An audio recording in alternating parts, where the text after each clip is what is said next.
বাংলাদেশের বিশিষ্ট সাংবাদিক, যিনি এই সময়ে তাকে নিজের জায়গা পরিবর্তন করতে বাধ্য হয়েছিলেন।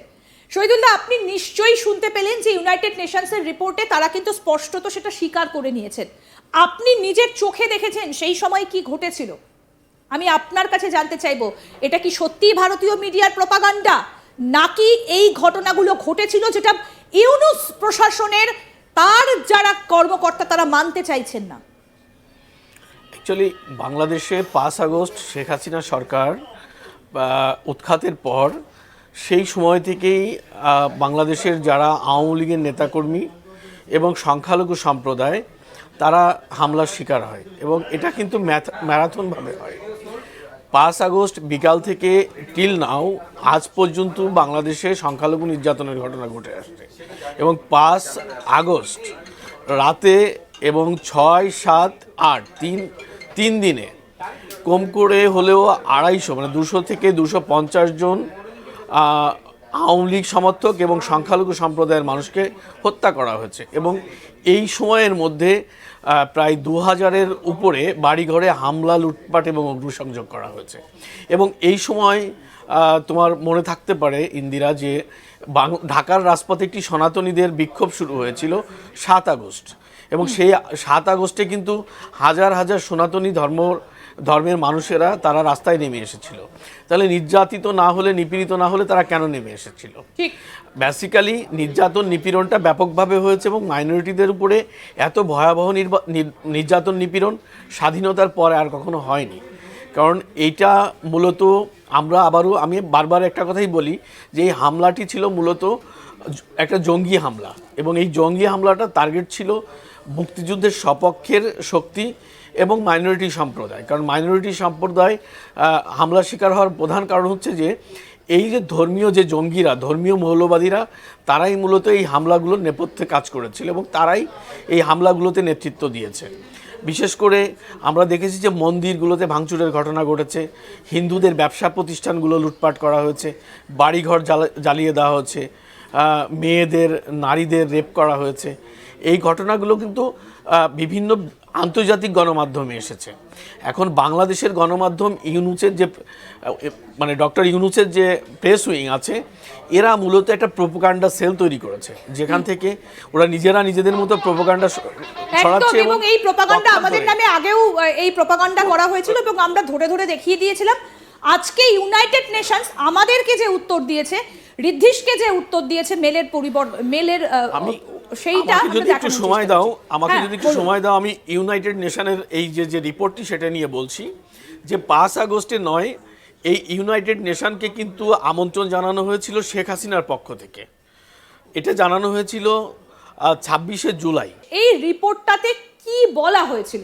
দেখো, সবার আগে যেটা আমি প্রথমেই পরিষ্কার করে দেই, যেরকম শহীদুল্লাহ বলছিলেন, এই রিপোর্টে কিন্তু ইউনাইটেড নেশনসের হিউম্যান রাইটস যে উইং রয়েছে, তারা 1 জুলাই থেকে 15ই আগস্ট পর্যন্ত যেই ধরনের যে ঘটনাগুলো বাংলাদেশে ঘটেছে সেগুলো ডকুমেন্ট করেছে, এবং 15 আগস্টের পর যেগুলো হয়েছে সেই ঘটনার কিন্তু এখানে কোনো নেই।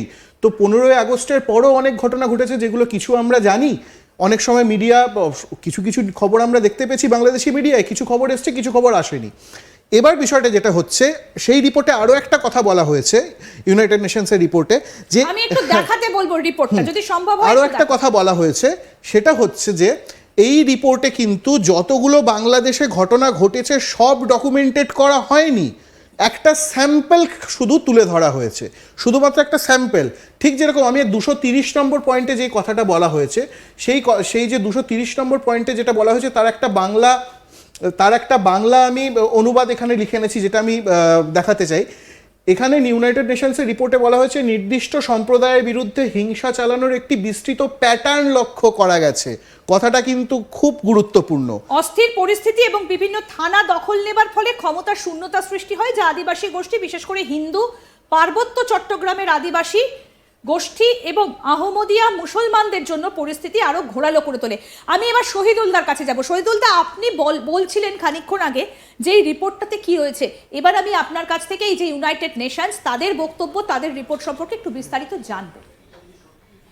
যেমনটি আমি বলছিলাম, যে আসলে ইউএন যে রিপোর্টটি প্রকাশ করেছে বা ইউএন যে তদন্তটি করেছে বাংলাদেশের এই জুলাই আগস্ট অভ্যুত্থান এবং তার পরবর্তী সময়ের হত্যাকাণ্ড, নির্যাতন, নিপীড়ন নিয়ে। সেখানে যে বিষয়টি হয়েছে সেটি হলো এটি কিন্তু 26শে জুলাই শেখ হাসিনা আমন্ত্রণ জানিয়েছিলেন, যখন শেখ হাসিনার বিরুদ্ধে ছাত্র হত্যাকাণ্ডের অভিযোগ উত্থাপিত হচ্ছিল। সেই সময়টাতে উনি বিশ্ব সম্প্রদায় এবং জাতিসংঘকে আবেদন করেছিলেন যে আপনারা আসুন, প্রকৃত ঘটনা উদ্ঘাটন করুন। এরপরে যে কোনো কারণে 5ই আগস্টে ওনার পতনের পর জাতিসংঘকে আবার ডক্টর মোহাম্মদ ইউনূসের পক্ষ থেকে আহ্বান জানানো হয় এটি তদন্ত করার জন্য, এবং তদন্তের জন্য একটি টিম বাংলাদেশে আসে। কিন্তু এখানে একটি প্রশ্ন হচ্ছে, এই তদন্তটি কোনোভাবেই নিরপেক্ষভাবে হয়নি। কেন হয়নি? কারণ 5 আগস্টের পরে বিরোধী দলের মতাদর্শের যারা এই হত্যাকাণ্ডের শিকার হয়েছেন বা যারা নির্যাতন নিপীড়নের শিকার হয়েছেন, তাদের পরিবার বা অন্য কেউ বাড়িতে বা দেশে অবস্থান করতে পারেনি। সেই পরিস্থিতিতে এক পক্ষের দ্বারা তারা গাইড হয়েছেন এবং সরকারের নির্দিষ্ট কিছু লোকজন তাদেরকে ইনফরমেশনগুলো দিয়েছে। কারণ একটা বিদেশি সংস্থা যখন একটি দেশের মধ্যে আসে, নিশ্চয়ই তাদের গাইডের প্রয়োজন হয়। এবং বাংলাদেশের গণমাধ্যম 5 আগস্টের পর থেকে কোনো রকমভাবেই বিরোধী দলের পক্ষে কোনো কথা লেখেনি, বা হত্যাকাণ্ড, নির্যাতন, নিপীড়ন, এই সংখ্যালঘু নির্যাতন, এগুলো নিয়ে কোনো কথা তারা বলেনি। যে কারণে এই রিপোর্টটি পক্ষপাত দুষ্ট হয়েছে। এবং ইভেন আমরা কিন্তু এই রিপোর্টটি প্রকাশের দিন বিভিন্ন ছাত্র সমন্বয়ক, জামাত ইসলামের যে ছাত্র সংগঠন, ছাত্র শিবির, তাদের নেতাদেরকে আমরা ফেসবুক স্ট্যাটাস দিতে দেখেছি। তারা সেখানে বলেছে যে আমাদের সৌভাগ্য ছিল যে এই রিপোর্ট তৈরির সঙ্গে আমরা ছিলাম, এই ইনফরমেশন কালেক্টের সঙ্গে আমরা ছিলাম। তাহলে এই রিপোর্টটা মূলত একপক্ষীয় একটি রিপোর্ট।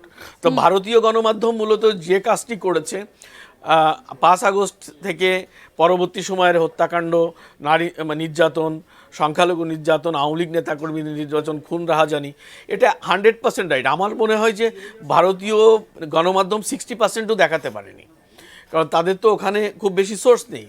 এর চেয়ে অনেক বেশি ঘটনা বাংলাদেশে ঘটেছে। আর বাংলাদেশের গণমাধ্যম নিয়ন্ত্রিত।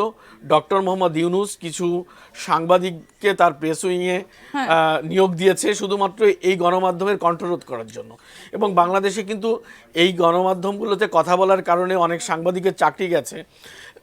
এটা আজতাক বাংলাও সে রিপোর্ট করেছে যে 5 জন সাংবাদিকের চাকরি চলে গেছে। এই যে যারা বৈষম্য বিরোধী ছাত্র আন্দোলন, তুমি শুরুতে বলছিলে, এরা মূলত সরকারের পার্ট। এদের প্রতিনিধিরা 2 জন সরকারে ছিল, একজন আজকে পদত্যাগ করেছে, 3 জন সরকারে ছিল।